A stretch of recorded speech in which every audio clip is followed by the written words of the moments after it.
Welcome sa Dries TV. Kung interesado ka sa ganitong news, huwag kalimutang isubscribe ang ating YouTube channel. Maraming salamat! Welcome back again sa ating YouTube channel mga kakimpaw. And sa update natin ito, ang pag-uusapan natin ay tungkol sa mga importanteng kaganapan kina Kim and syempre kay Paolo Avellino.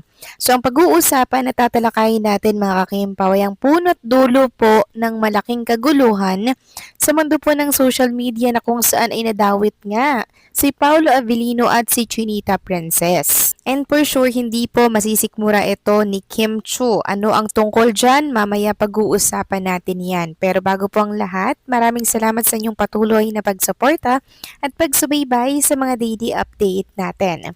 Kaya naman bilang pasasalamat, narito po ang isang napili kong komento patungkol ito sa naging previous update. Mula ito kay Ginang Norma Dayag. Sabi niya, Dries TV, good PM, tiyaga na lang ako sa YouTube channel manonood kasi every episode may replay sa YouTube channel. God bless us all, especially to KP and you vloggers and family. Maraming salamat din po sa inyong komento, Ginang Norma Dayag. Yes, pwedeng-pwede po kayong manood sa YouTube channel po ng ABS-CBN kasi may replay po sila na inilalagay sa kanilang YouTube channel. Pero yun nga lang, hindi po tayo makakapag-contribute ng ratings or TV ratings para po sa Di Alibay kung ang lahat ay manonood po through online. Pero kung usapan naman po ay ang kalusugan ninyo, mga senior, syempre go kayo sa replay ng YouTube channel. Okay lang na hindi siguro kayo makapag-contribute ng ratings dito po sa Di Alibay sa ABS-CBN since nilipat na rin naman nila mga kakimpaw, di ba? Itong Di Alibay sa third slot, at least tayo mapanood natin yung mga nangyayari dito po sa Di Alibay, yung buong katotohanan doon. 'Di ba? At least alam natin at updated po tayo, 'di ba? Para wag tayong mapuyat. Go na lang tayo sa replay kaysa po magpakapuyat kayo diyan, 'di ba?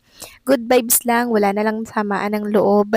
Kung saan niyo po prepare manood, doon po kayo. Okay? Ang importante dito, yung kalusugan po ng lahat, 'di ba? So maraming salamat po sa inyong komento, Ginang Normadaya. God bless po sa inyo and mabuhay kayo. So kanya-kanya tayong diskarte pag nalipat na po sa 9:30 PM ang Di Alibay. So eto na nga, pag-usapan na natin mga kakimpaw, mga topic po na nakalap natin sa update na to. At unahin na nga nating pag-usapan agad-agad yung ating mismong topic. Huwag na po nating paliguy-liguyin pa yan. So ito po kasi ang punot dulo mga kakimpaw ng kaguluhan ngayon sa mundo ng social media na kung saan ay nadawit nga ang pangalan ni Paolo Avellino maging si Chinita Princess na din. At alam nyo, ang dami pong mga hate comments patungkol kay Paolo Avellino na judge na naman si Paolo nang wala po siyang kamalay-malay. Sabi nga ng isang netizen nag-comment, halata naman kasi na may attitude problem si Paolo.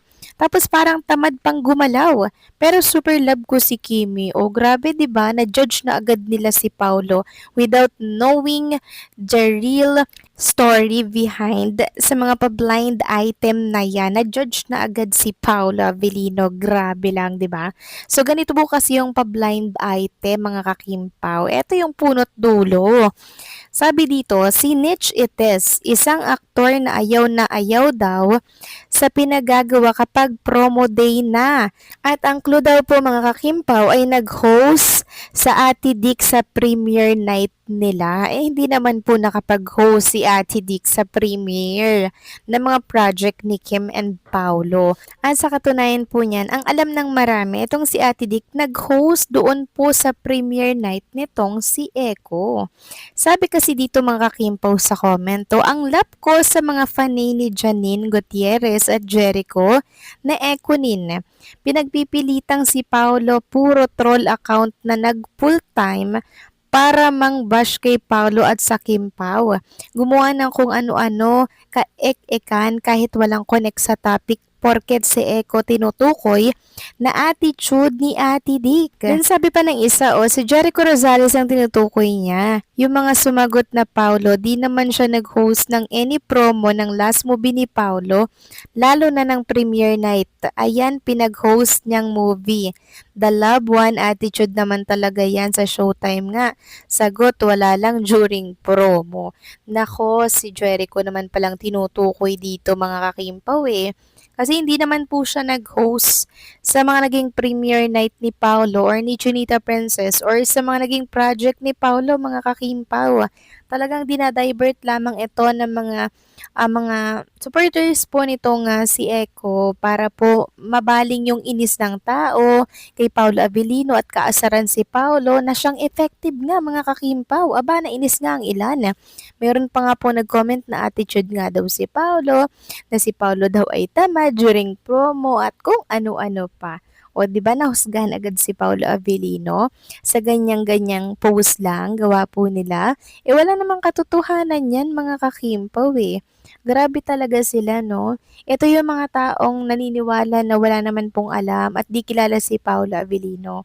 Knowing Paulo Avellino, nami-misinterpret kasi nila si Paulo. Very nonchalant kasi yan, taong yan.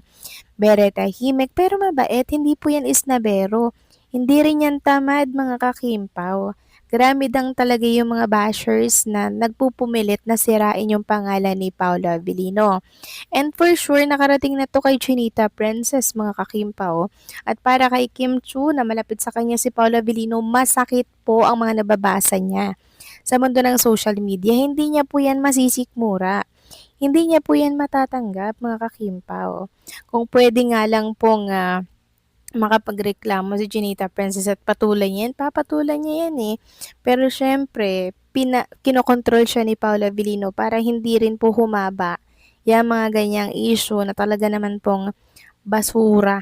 'Di ba? Hindi naman kasi pumapatol si Kim and Paulo sa mga bashers kasi pag-uusapan at sayang lang ang oras mga kakimpaw. Pero syempre, tayo mga Kimpaw fans, ipagtatanggol po natin yung mga nababasa natin sa mundo ng social media. Katulad po ng ginagawa ko ngayon mga kakimpaw, 'di ba? Pagtatanggol po ito. Hindi po ito pagsakaya sa mga ganyang balita. Pagtatanggol para po sa mga Kimpaw fans na makakabasa po ng ganyang mga issue. So once na napanood nyo po ang update or video na to, alam nyo na. 'Di ba na walang katotohanan yan. Kung sino talaga yung tinutukoy sa pa-blind item na yun, hindi si Paulo, kundi si Eko, mga kakimpaw. Base yan sa mga nababasa natin sa mundo ng social media na siyang pinag-hostan nga po ng tinutukoy nilang host dito. Kasi si Paulo, hindi naman nakapag-host yung tinutukoy nilang host kay Paulo, mga kakimpaw Kasi si Paulo, hindi naman talaga ganyang tao yan. Hindi po yan ma-attitude.